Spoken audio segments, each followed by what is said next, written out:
Hey guys, good evening. Just adjusting a little bit of my resources that I might need to refer to for this one, just because it's fairly scientific tonight, and I don't want to give any of the wrong sort of information. Um, and to qualify that as well, let's say I'm a personal trainer, I've got a degree in biochemistry, I've got a scientific mind, I like researching and I like finding things out, but I'm not a doctor, I'm not an endocrinologist, that's people that work specifically with hormones. So I'm going to be giving general advice, I'm not going to be doing any sort of diagnosis or anything like that. And if anything that we go over tonight, you think, actually, I need some more advice with that, ask me, that's cool. But also, the doctor is the place to start with that. And, you know, I'm not going to pretend I know everything about this subject. I'm going to be talking quite generally and hopefully with some strategies to help in terms of how to manage training and nutrition and things like that through the monthly cycle. That's what we're going to be talking about tonight. And I'm going to talk a little bit of background on that and then actually talk about hopefully some practical things to actually help with that. I'm just looking across here because I just want to make sure I can see, and it helps if I can watch my own feed, because then if any questions pop up I can answer them. So Natalie's watching, hi. Abby's watching, hi. Sarah's watching, hi. Rob, you're watching, cool mate. Because as I said in my video earlier on Facebook, Karen's just jumped on as well, hello, that it's not just ladies that are affected by this. It was a bit tongue-in-cheek to say men are affected by the monthly cycle, the menstrual cycle that all ladies have. But in a sense they are. And actually, it's good for guys to have an understanding of this, because actually, in terms of couples that train together and do activity together, I know for myself, with not understanding it historically, you can get frustrated with your partner or someone that you're training with because, well, why have you gone backwards in that sense? Why can't you do as much as you were doing last week? Well, that's because physiologically, ladies are experiencing monthly changes. So let's talk about that then. So the menstrual cycle, the monthly cycle, it's round about 28 days. You know, sometimes it's 30, sometimes it's 27. Hi, Kiri, and hey up, Danny. So I say, guys, it's important stuff. It's not exactly 28, but most of the time, textbook-wise, information-wise, you will see it as represented as a 28-day cycle. Now, when I talked about this in my other group, the MW Fitness Online group, with one of my Q&As to do with them, I talked about my background with this, and I used to teach this as a science teacher, secondary school science teacher. I used to teach it in year 7 to the boys and the girls. Hey Sam, hi Danielle, and talk to the boys and the girls, so they all had an understanding of the menstrual cycle. And it was usually actually only one lesson in a topic that most year 7 students do. There's different schools I've worked in around reproduction, puberty. So I would like from egg and sperm to childbirth, as in how a child's born, through to growing up, puberty, menstrual cycle, and all those sorts of things. It's all taught into one unit. And it was very kind of matter of fact in sense of it's just the factual things that are going to happen. Usually at that stage, 11, 12 years old for the girls, there's maybe some that have started menstruation, or their parents have spoken to about it, and then usually most high schools have school nurse sessions with the girls exclusively to talk about these things. And for the boys, it's kind of their only exposure to it, and it's quite factual. And my eyes were opened, particularly in the second school I worked in, inner city school in Bradford, that the girls and the boys literally had no idea about this. And actually I had girls saying to me, that is not going to happen to me. Well, it is going to happen to you. And it became a joke, because then 4 or 5 years later, when they're much older in the school, and they're saying to me, so I need to go to the bathroom. And I'm like, yeah, fair enough, but you told me in year 7 that this wasn't going to happen to you. So like, yeah, no, I was wrong. It has happened. Yeah, it's just part of growing up. And so what we used to talk about then in year 7, and then expand it more into the GCSE science, we get more into the hormones, and that's what we're going to talk about today. Now, actually, in the menstrual cycle, there's 4 hormones that do different things, but the main 2 we're going to talk about are estrogen and progesterone. Now, the body works off hormones. Now, the chemical name for a hormone is actually a steroid. So steroids, people take them artificially for different reasons. Obviously, context health and fitness. Some people take them for bodybuilding and getting bigger, and some people they take different variations to then cut down as well. That's actually usually different chemicals anyway. But the main hormone that bodybuilders take, men and women, let's emphasize that it's not exclusively a male thing, is testosterone. And guys, that's what you've got. That's the main driver of what's going on in most guys, is testosterone made in the testes glands. You can guess where that is. And that drives a lot of the good stuff that happens in the male body. Hey, Ryan. And in a sense, that makes life quite straightforward for guys. Okay, you keep testosterone elevated. It's high through teenage years, as in driving puberty, and it stays high through your 20s, and that's the stage where people get into the gym and they put on a nice amount of muscle. And then if you keep it elevated with good nutrition and training, then you maintain. I'm 41 now. I don't expect that I will add slabs of muscle to my body now, because I've always been natural, 100%, whatever anyone thinks. I've never taken anything. And it's the natural hormones, the steroids, the testosterone that we've got in the male body that keeps it going. Now, testosterone does exist in ladies, but it's a much lower level. And most of their kind of processes around the menstrual cycle particularly are driven by progesterone and estrogen. Now, all the hormones you might have heard of, adrenaline, noradrenaline, ghrelin, insulin, they're to talk about at a different time. But we're producing all these hormones in the body, and they're controlling all the processes. Now, in the menstrual cycle, we've got estrogen and progesterone. Most ladies have heard of them. But it's what's going on with them that I find fascinating, and it's quite interesting. So what physically happens during the menstrual cycle is round up day 1 is actually the start of a lady's period. So bleeding, and the lining of the womb is shed. So actually it's kind of like a breakdown to start with internally, and then a rebuilding process that goes on. Now, during that rebuilding process, estrogen comes from a low level during the period to peak up just around about 10 to 12 days in. Now, what's that doing is helping drive the repair process after a period, as in the lining of the womb is getting repaired, ready again. And then ovulation occurs. That's when egg is released. So estrogen drives that process. At the point of ovulation, progesterone is really low. Hi, Caroline. And progesterone actually is produced in the exact same place that the egg comes from. So ovulation occurs from the ovaries, and egg is released 1 a month, sometimes 2, which is, if you get pregnant, that's why you have twins, non-identical twins, I should say. The egg is released, and progesterone is released at the same time. Now, that progesterone getting released then pushes down the level of estrogen to quite a large extent, not completely gone, but then progesterone itself peaks up.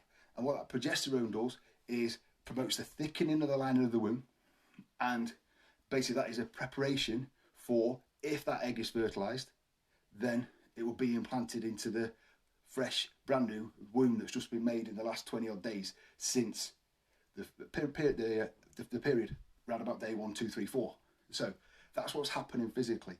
So estrogen drives the first part of the process, ovulation occurs, then progesterone comes up, pushes estrogen down, and that does the next stage of the process, getting the body ready. Now, most of the time, ladies don't get pregnant, and the egg is reabsorbed, broken down and reabsorbed, as in the organelles and the parts of it, and the lining of the womb gets shed again, back around to day 1. Hence, that monthly cycle, it's cycling round. So, estrogen and progesterone are super important. There's a couple of the hormones in there, luteinizing hormone and follicle stimulating hormone. They're not as important in this side of it. They are there doing their job, and luteinizing hormone and follicle stimulating hormone make the egg come out of the ovary and be released, and then the progesterone comes up. So they are important, but they're not important in the context of what we're talking about now. Estrogen is great. In a sense, loosely, you could say it's the female testosterone. It is the hormone that most of the time helps ladies feel good, and they feel full of energy, and everything's working great, and it boosts your mood, and it'll boost how your cells are growing. Everything works really well. If it stays elevated indefinitely, then basically you start to get kind of estrogen fatigue, as in the body can't run at that optimal level. It's not optimal for the body to run like that all the time. So actually having the progesterone come up and pushing the estrogen down every, let's have a look, round about day 18, 19, that estrogen levels dropping, it kind of gives the body a rest from the effects of estrogen, that imaging, and progesterone comes up and does its job. Now, progesterone's good in that it's pushed estrogen down, but it's then stimulating the thickening of the womb and then the breakdown of the womb, which needs to happen. But in that final 22 days to 28 days before the next period, that's when PMS, PMT, whatever you want to call it, is going on. Now, that can be an emotional thing, it can be a physical thing. So it's physiological and it's psychological, the effect that it has.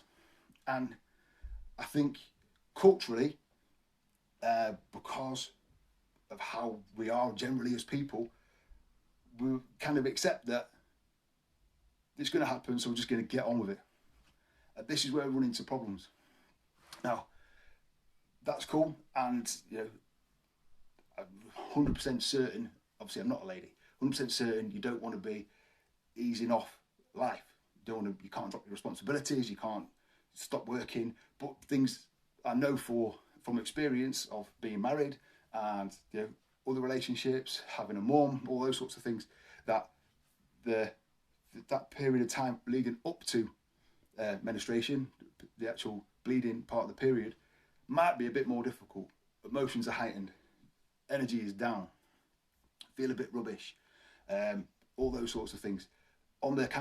That's on the kind of normal end of the scale. Some people experience much heavier, stronger symptoms in line with those things, but it feels a lot harder. And painkillers are there, and I think Nurofen, is it Nurofen the company? Yeah, Nurofen produce even like a painkiller aimed at this, like to ease the symptoms. I mean, I don't think there's anything much different in it to any of their other products, but they aim it specifically at period pain, painkillers. And if we're just keeping on driving through that period all the time, then not going to feel great. And in the context of health and fitness and training, actually, it's good to work with it. So actually, through that period where progesterone is higher and then the period's coming up, there is actually a need for a small amount more of calories, because the body's doing a heck of a lot of building and repairing, ready for the line of the womb to thicken. It has to thicken before it breaks down. So there's all that going on. The hormones are kind of having their little dance up and down, and the body's dealing with all that.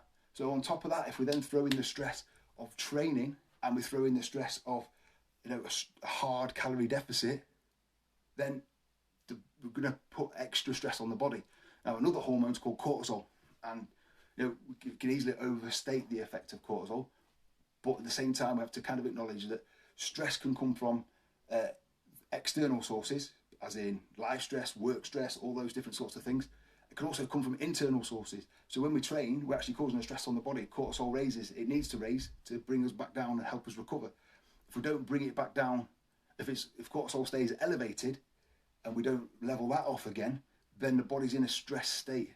And we can have a stress state because of the hormone cycle, because of the monthly cycle, and then we're adding training stress on top of that. And that's fine if you can handle it. But if you can't handle it, take the foot off the gas a little bit in that week. So give yourself a little bit of a break. Now, let's put it into some training terms, and let's start to think about it in terms of programming what we're doing. Why don't we do what Danielle's watching? I had a discussion with Danielle once in the gym, and she trains with Mikey Rafter, great guy, love that guy. and she was doing a strength training program, and she had a deload week built into it. I don't know if it was every 4 weeks or every 8 weeks, but why not think of it in this context of, we're going to have 3 good weeks, and plan for those 3 good weeks. So that might mean 3 sessions, 4 sessions, extra session at the weekend that you can fit in. On that week where you know things are not going to be running as well, and things aren't going to be optimal in terms of energy and feeling like getting it done, then ease off, because then if you don't get it done and you plan not to do as much, it's not going to have an impact on you in terms of feeling like you're not still working towards your goals, in the same way as if actually you said, what, I'm going to go from 5 sessions this week and I'm going to just do 3. And if I only feel like doing 3, that's cool. If I feel like doing something more, great. I've exceeded what I planned to do. We don't have to keep on bashing away, never-ending cycle, because we've got to work with what's going on. And that's not to say slack off, and it's not to say don't do stuff if you feel like doing it. Go for it, great. But work with it and build and have a program that in mind, even if it's just in mind, where it says, you know what, this is going to happen every 4th week. So every 4th week, I'm going to ease back. So what I suggested to Danielle was, your deload week, match it with your monthly cycle. Actually, I think she spoke to Mikey and actually did that. And I don't know what the impact of that was. Hopefully it was positive. And, you know, that's the kind of thing that we need to start working towards. It's something I've not necessarily thought that much about unless I've just chatted one-to-one with clients. But the last couple of weeks, I've really started to try and get this information out there, because, you know, a lot of fitness people now talk about a calorie deficit. Hopefully that's becoming kind of like a well-known thing. You know, it should be the most well-known thing. But this, I think next, for ladies who are trying their damnedest to achieve their fitness goals, need to be aware of this as well. And I think guys, you need to be aware of it too, to support the ladies that you do life with, whether that be someone close to you or someone that you're just friends with or whatever. Because just constantly bashing away and thinking, why aren't they keeping up with me as a guy? They're not gonna, because they're gonna have this going on. And I think we need to be mindful of that. And certainly as a trainer, as a coach, I really need to be mindful of it. And this is why I'm starting to build these things into asking these questions from my clients and having it in mind. Now, I do a weekly check-in. I've used this example before. Hey, Danny Forrest, legend. But the weekly check-in, and every so often, someone will fill it in and say, not felt great this week, just ease back a little bit, my nutrition's not been as good as it could be, I felt like eating this, that and the other. Do you know what? Thank you, Danielle. That, to me, at first thought I usually have now is it this week on their monthly cycle? Should actually, I've been making a note of it and going, do you know what, in 4 weeks time, 3 weeks time, you're going to need to ease off the gas again and take that into account. Now, other stuff happens in life and we ease back. And that's not to say we want to be easing back all the time because stuff's going on. You know, for a lot of us, me included, working out is our way of navigating life a little bit and working out those stresses, getting our energy in the right place, and feeling good about ourselves. So it might be that actually keeping going a little bit, as we said before, with a slight little ease back is the best way to feel better and to feel like we are doing it, but also mentally to give yourself a little bit of a break. And the other factor with this is, if you've got a weight loss goal, then guys, do you know what? My wife, in a sense, hates me because of this, because she says, just tell other people, all Mark has to do is focus on his training a tiny bit more, because obviously I'm quite active all the time, and watch what he eats, and he'll get in better shape in a short space of time. 4 weeks, 6 weeks, 8 weeks, 12 weeks, you know, leading up to something. If I decide, right, for this thing, I'm going to improve how I'm looking. So last year, I went from Easter to going on holiday in June and just literally put a little bit of focus on it. Used a bit of MyFitnessPal, tracked my calories, did those things and went on holiday feeling really good and looking really good. I'll blow my own trumpet. The pictures are over on Instagram if you want to see. And that's, in a sense, for guys, that's all it takes. For ladies, it's going to take longer, because if you think about the monthly cycle, we just said there's one good week, there's 1 week where you're not going to feel great and things aren't working that well in terms of your physiology. It's doing different stuff it's working on building up the womb. It's working on the fact that then the womb's going to be falling, like literally breaking down and falling away.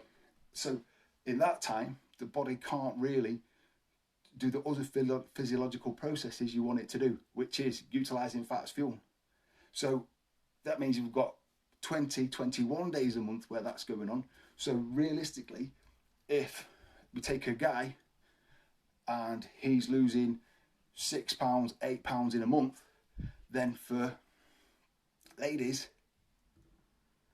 we've got to think, if we go off that kind of I don't like the £2 a week rule because it doesn't work like that. But if we go off that, if we even say £1.5 a week is a reasonable goal if everything's nailed on, so £6 in a month. Actually, ladies, you've got to take that back by 75%. Even take it back by a third, take it 35% off, 35% off. So actually, when a guy loses £6, you're probably more likely to lose £4. And that's not because you're not trying and not making an effort, because I see ladies working way harder than guys in the gym and working way harder than the nutrition and only getting those much smaller changes, much smaller results over time. And basically, you know, I want to say that's cool. And that is exactly what to expect. And that's not to, I really don't want to diminish anyone's efforts, but don't give yourself a hard time if it's not moving as fast as you want it to, or as fast as comparing yourself to your partner or your husband or whatever, because it's not going to happen as quick because we've got these things going on. Now, to qualify this just a little tiny bit, there is also contraception to take into account. And I don't know enough about individual sorts of contraception, but I do know this, that some contraception blocks the release of an egg. And as far as I understand it, the kind of dual hormone pill is probably the best method, in the sense of it manages the levels of estrogen and progesterone, and you can do it in such a way that you still have a period and things are still working in the kind of normal way. And that's probably the best way to manage it. But I do know that some types of contraceptive have a stronger effect on estrogen and some have a stronger effect on progesterone. So therefore, you need to kind of start to then take that into account. And you know, it's not something I can advise you on at all, but it's something that maybe at some point, with an appointment, a scheduled appointment to talk about your contraception, because I know that has to go on, then it's worth talking to your doctor about that. Do we have gynecologists in this country that do that sort of thing? I don't know. I don't know if it gets that specialist, but you know, that kind of conversation is probably not out of the question to say, actually, what is the right thing for me to do, because I'm trying to do this, this and this with my health and fitness, and it's not working as well as I'd like it to. Is there a reason in terms of my hormones? And that's not to kind of blame anything on hormones, because that'd be quite easy to jump on a bandwagon and say, oh, nothing's happening to me with health and fitness because of my hormones. If you've got your calorie deficit, if you're trying to lose weight, if you've got your training going on in a steady progressive fashion and then still nothing's happening, but I'm talking 12 weeks, 16 weeks down the line of doing something consistently, then it's time to start to ask a couple more in-depth questions. Okay, great stuff. So I think I've covered a heck of a lot there, and hopefully there's some practical stuff in there to think about working for 3 weeks and thinking actually it's going to be quite good and quite optimal, and then taking yourself off for a little steadier week. Danielle's put in the comments, I don't know if you guys can see it, that it did work when she shifted a deload week around, and her progressive program had a little easier time on that particular week and allowed her to actually probably progress faster because of lining things up physiologically and physically. You know, I know those two things are actually quite the same thing. So, as I said, I've not got all the answers to this, but I do know that it's probably important to have it at least in mind and know a little bit about what's going on. So I'm on the path of researching this as much as I can to help as many people as I can. So if you would like any more information or have any more information and things that you've read or seen or researched, please let me know, because I want to get this message out there and help ladies particularly to not give themselves a hard time because things aren't working as fast as you want them to. That being said, obviously consistency, hard work is needed. And that's kind of, in a sense, a little bit of the joy of it. Hopefully enjoying the process of doing those workouts and feeling better because your nutrition's better, but at the same time working through it. And I've not even gone on to talking about the actual little strategies and things you can do, because like I say, I've been researching this, and a lot of it actually comes down to good nutrition. And I will just leave it with this final strategy, because hormones are made up of fatty acids, or at least they're transported around the body to do related to fat cells, not fat cells as in the stored fat cells, but different sorts of fat cells. They're transported around the body with those. Then having a good intake of a range of different good fats is very, very helpful, and might actually help alleviate some, I'm not saying definitely, but might help to alleviate some PMS and some PMT symptoms, because the hormones are transported around that bit better. All your hormones, this is. So the strategies with that are just things like broccoli, avocado, salmon, steak, flaxseed, chia, grass-fed butter, and yeah, those kinds of things in those kind of categories of good fats to have. Maybe just even individual portions per week, or certainly around that time there of coming up towards your period. You know, that will maybe help that little bit. And there's other kind of supplement recommendations and things like that, but I'm not going to go too much into that now. I think I'll do a bit more of a detailed list and make sure I've got that backed up scientifically before I let anyone loose with a list of things to go and buy from the health food shop or order from online, because we want to get this right, and I want to help you really progress through this and feel like, you know, you're in control of what's going on. And obviously we're not in control of exactly what's going on in our bodies, but influencing it a positive way. So I hope that's been helpful. I love talking about this stuff, and I've gone for half an hour there. That's probably enough for anyone to take in of me banging out facts. So if I can help in any way with this, then please give me a shout. Anything else, health, fitness, training, well-being related, please ask. And yeah, enjoy your Thursday evening. Friday tomorrow, I know it's weird. It's almost like, for some people, every day seems like a weekend. But hopefully you're maintaining a nice routine. And yeah, don't forget boot camp on Saturday, and information and things popping into this group all the time. But I'll pop a workout in for you tomorrow. And yeah, anything I can help with, please give me a shout. Take care, guys. Speak to you soon.